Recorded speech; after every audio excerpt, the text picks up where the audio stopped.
Hello friends, आज की इस इन्फॉर्मेटिव वीडियो में मैं आपको बताऊंगी कि एब्सोल्यूट इओसिनोफिल काउंट टेस्ट क्या होता है। इस टेस्ट को एईसी टेस्ट भी बोला जाता है। आखिर ये टेस्ट क्यों करवाया जाता है, इस टेस्ट को हम किन किन मेथड से परफॉर्म कर सकते हैं और इसका मैनुअल फार्मूला जो होता है कैलकुलेट करने का वो क्या होता है, इसकी नॉर्मल वैल्यूज क्या होती हैं और ऐसे कौन सी कंडीशंस होती हैं जिनमें एब्सोल्यूट इओसिनोफिल काउंट हमारी बॉडी में कम हो जाते हैं और ऐसी कौन सी कंडीशंस होती हैं जिनमें एब्सोल्यूट इओसिनोफिल काउंट हमारी बॉडी में बढ़ जाता है। आज की इस वीडियो में मैं एब्सोल्यूट इओसिनोफिल काउंट के बारे में सारी की सारी इन्फॉर्मेशन शेयर करूंगी, तो इस वीडियो को एंड तक जरूर ध्यान से देखिएगा और समझिएगा। और अगर आपका कोई क्वेश्चन हो तो आप कमेंट सेक्शन में कमेंट करके भी पूछ सकते हैं। सबसे पहले हम ये जान लेते हैं कि एब्सोल्यूट इओसिनोफिल होता क्या है। बेसिकली जो इओसिनोफिल्स होते हैं वो हमारी बॉडी में एक डब्ल्यूबीसी की टाइप होते हैं, यानी कि व्हाइट ब्लड सेल्स की टाइप होते हैं। अब हम ये देख लेते हैं कि व्हाइट ब्लड सेल्स क्या होते हैं। ये हमारे इम्यून सिस्टम का एक इम्पॉर्टेंट पार्ट होते हैं। ये हमारी बॉडी को बाहर से आने वाले जरासीम यानी कि बैक्टीरियाज, वायरस जो कि हमारी बॉडी में एंटर होके इन्फेक्शन कर सकते हैं या फिर कोई भी डिजीज कॉज कर सकते हैं, तो उनसे ये डब्ल्यूबीसीज हमारी बॉडी को प्रोटेक्ट करते हैं, फाइट करते हैं और हमें बीमार होने से बचाते हैं। ये तो हो गए व्हाइट ब्लड सेल्स। अब व्हाइट ब्लड सेल्स की भी 5 टाइप्स होती हैं, यानी न्यूट्रोफिल्स, लिम्फोसाइट, मोनोसाइट, इओसिनोफिल्स और बेसोफिल्स। इन सब डब्ल्यूबीसी का जो फंक्शन होता है वो तो सेम होता है, लेकिन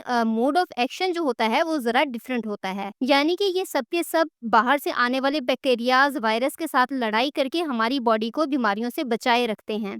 जैसा कि अगर हम न्यूट्रोफिल्स की बात करें तो ये क्या करते हैं कि ये बैक्टीरिया को जैसे ही बैक्टीरिया हमारी बॉडी में एंटर करता है तो ये उसको खा जाते हैं और खा के उसको खत्म कर देते हैं, और इसी तरीके से ये अपने दुश्मन यानी कि बैक्टीरिया वगैरह को मारता है। और अगर हम लिम्फोसाइट को देखें तो ये एक एंटीबॉडी बनाता है, जो यानी कि पहले ये एंटीबॉडी को प्रोड्यूस करेगा और फिर बैक्टीरिया या वायरस को किल करेगा।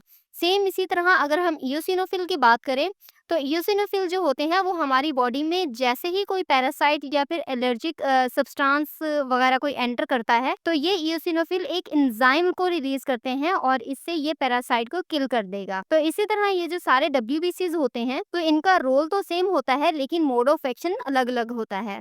आज की इस वीडियो में हम सिर्फ एब्सोल्यूट इओसिनोफिल के बारे में ही बात करेंगे और इसी को ही कवर करेंगे। वीडियो में आगे बढ़ने से पहले आपसे रिक्वेस्ट है कि अगर आप इस चैनल पर न्यू है तो इस चैनल को जरूर सब्सक्राइब करके बेल आइकन को प्रेस कर दें ताकि हमारी आने वाली नेक्स्ट वीडियोस जो हैं उनके लिंक आप तक आसानी से पहुंच सकें। अब हम ये देख लेते हैं कि फंक्शन ऑफ इओसिनोफिल क्या होता है, यानी कि इओसिनोफिल का हमारी बॉडी में स्पेसिफिक फंक्शन क्या है। ये हमारी बॉडी को एलर्जिक रिएक्शन से बचाता है, इसके अलावा पैरासिटिक इन्फेक्शन में हमारी मदद करता है और इसके साथ साथ इन्फ्लेमेशन और निमाटोड्स वगैरह से फाइट करके हमारी बॉडी को इन्फेक्शन से प्रोटेक्ट करता है। एब्सोल्यूट इओसिनोफिल काउंट टेस्ट हम क्यों करते हैं, इसमें हम ये देखते हैं कि हमारे ब्लड में जो एईसी यानी कि एब्सोल्यूट इओसिनोफिल काउंट की वैल्यू है वो कितनी है या फिर पर माइक्रोलीटर ब्लड में इओसिनोफिल कितने हैं। तो ये चेक करने के लिए हम एब्सोल्यूट इओसिनोफिल टेस्ट करते हैं। हम ये टेस्ट इसलिए करवाते हैं कि अगर आपके ब्लड टेस्ट की रिपोर्ट में टीएलसी काउंट यानी कि डब्ल्यूबीसी ज्यादा है या फिर डिफरेंशियल काउंट ज्यादा है या फिर कोई भी स्पेसिफिक बीमारी है या फिर कोई ऐसी बीमारी है जिसके सिम्टम्स जो हैं वो आपकी बॉडी में दिख रहे हैं,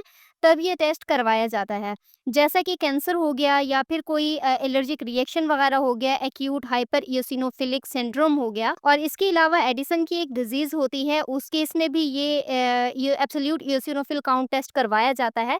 और इसके अलावा अगर किसी पेशेंट को कोई पैरासिटिक इन्फेक्शन है या फिर वेस्कुलाइटिस की कंडीशन में भी ये टेस्ट करवाने को बोला जा सकता है। एब्सोल्यूट इओसिनोफिल काउंट टेस्ट करवाने के लिए ईडीटीए ब्लड का यूज किया जाता है, जो कि हम लेवेंडर टॉप ट्यूब में लेते हैं। और ये टेस्ट जो होता है वो 2 तरह से परफॉर्म किया जाता है। पहला जो टेस्ट हम अपनी बुक्स में पढ़ते हैं यानी कि मैनुअल मेथड से, वो न्यूबार चैम्बर से होता है, और सेकंड वन जो मेथड होता है वो होता है slide method.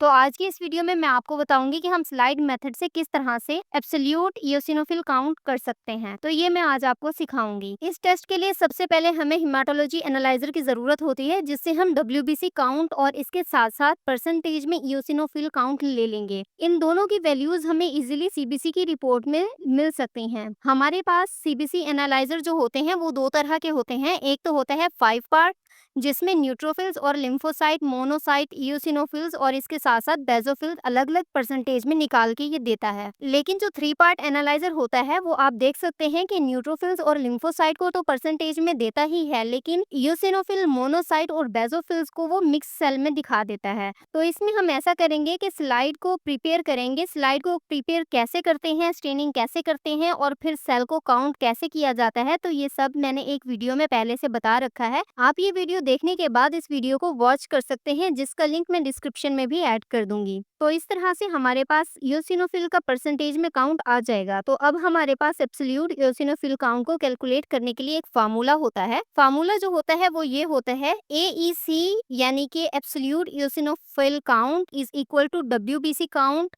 Multiply by eosinophil count, और उसको हम डिवाइड कर देंगे 100 के साथ। अगर मैं आपको एग्जांपल देकर समझाना चाहूँ तो absolute eosinophil count is equal to यानी कि WBC काउंट हमारे पास जस्ट इमेजिन कि हमारे पास 9400 हैं और उसको हम मल्टीप्लाई कर देंगे इयोसिनोफिल काउंट के साथ जो परसेंटेज में है, सपोज दैट कि वो है हमारे पास 4 इयोसिनोफिल्स, और उसको हम डिवाइड कर देंगे 100 के साथ।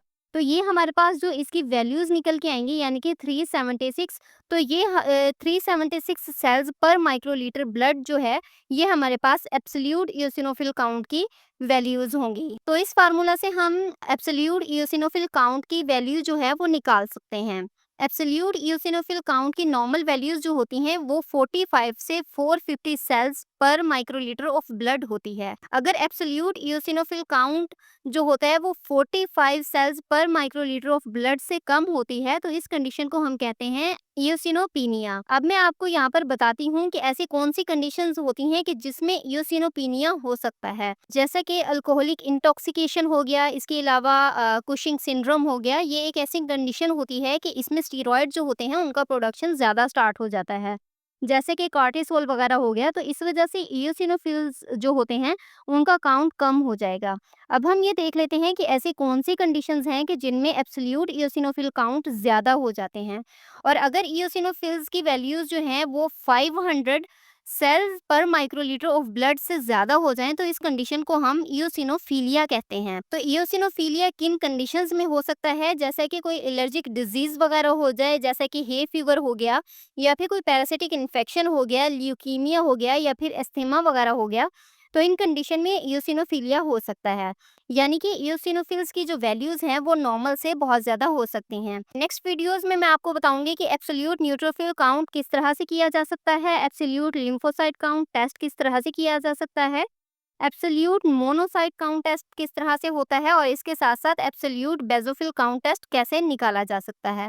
तो ये थी हमारी आज की वीडियो। आई होप कि हमारी वीडियो आपको पसंद आई होगी। वीडियो अच्छी लगी है तो वीडियो को लाइक कीजिएगा, शेयर कीजिएगा और इस चैनल को ज़रूर सब्सक्राइब करके बेल आइकन को प्रेस कर दीजिएगा। Thanks for watching.